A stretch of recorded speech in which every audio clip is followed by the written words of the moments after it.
বিএনপির প্রতিষ্ঠাতা শহীদ প্রেসিডেন্ট জিয়াউর রহমানের ছবি অবমাননা ও দলটির ভারপ্রাপ্ত চেয়ারম্যান তারেক রহমানের বিরুদ্ধে কটূক্তির প্রতিবাদে পাবনা ১ আসনে বিক্ষোভ মিছিল ও প্রতিবাদ সমাবেশ করেছে ভিপি শামসুর রহমান। পাবনা জেলা প্রতিনিধি মোহাম্মদ হাসান মিয়ার তথ্য ও চিত্রে দেখুন বিস্তারিত। বুধবার বিকেল ৪টায় সাতিয়া উপজেলাধীন ধুলাউড়ি ইউনিয়ন বিএনপির উদ্যোগে এই প্রতিবাদ সমাবেশ অনুষ্ঠিত হয়। এ সময় বিএনপি ও এর অঙ্গ সহযোগী সংগঠনের নেতাকর্মীরা উপস্থিত ছিলেন।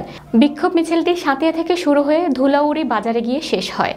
বিএনপির প্রতিষ্ঠাতা শহীদ প্রেসিডেন্ট জিয়াউর রহমানের ছবি অবমাননা ও দলটির ভারপ্রাপ্ত চেয়ারম্যান তারেক রহমানের বিরুদ্ধে কটূক্তির প্রতিবাদে বক্তব্যতে ভিপি শামসুর রহমান বলেন, শহীদ প্রেসিডেন্ট জিয়াউর রহমান ও তারেক রহমান শুধু বাংলাদেশের রাজনৈতিক নেতাই নন, তারা বিশ্বের নেতা।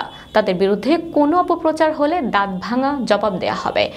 জাতীয় সংসদ নির্বাচনকে সামনে রেখে দলের বিরুদ্ধে নানা অপপ্রচার হতে পারে, এই জন্য নেতাকর্মীদের সতর্ক থাকারও আহ্বান জানান তিনি।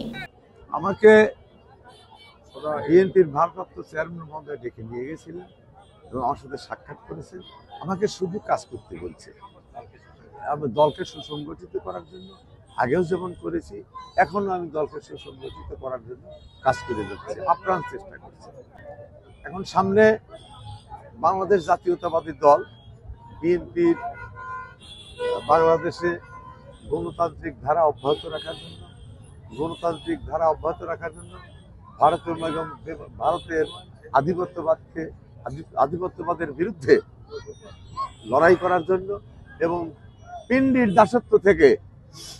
দাসত্ব থেকে বাংলাদেশকে মুক্ত করে জনাব তারেক রহমানের নেতৃত্বে বাংলাদেশে অর্থনৈতিক মুক্তির জন্য উনি আপ্রাণ চেষ্টা করবেন। সর্বশেষ প্রশ্ন হলো যে এখানে আপনি নিজেও এমপি প্রার্থী হিসেবে আপনাকে তারেক রহমান সাহেব কাজ করতে বলছেন, এখানে যদি কোনো প্রার্থী দেওয়া হয় তাহলে আপনার কি ভূমিকা থাকবে? আমার যদি উনি ইচ্ছা মতো উনি যদি নিজের প্রার্থী দিয়ে থাকেন, আমি মনে করবো সেইটাই যোগ্য, তার পক্ষে আমি দলের পক্ষে কাজ করবো, এর বাইরে না।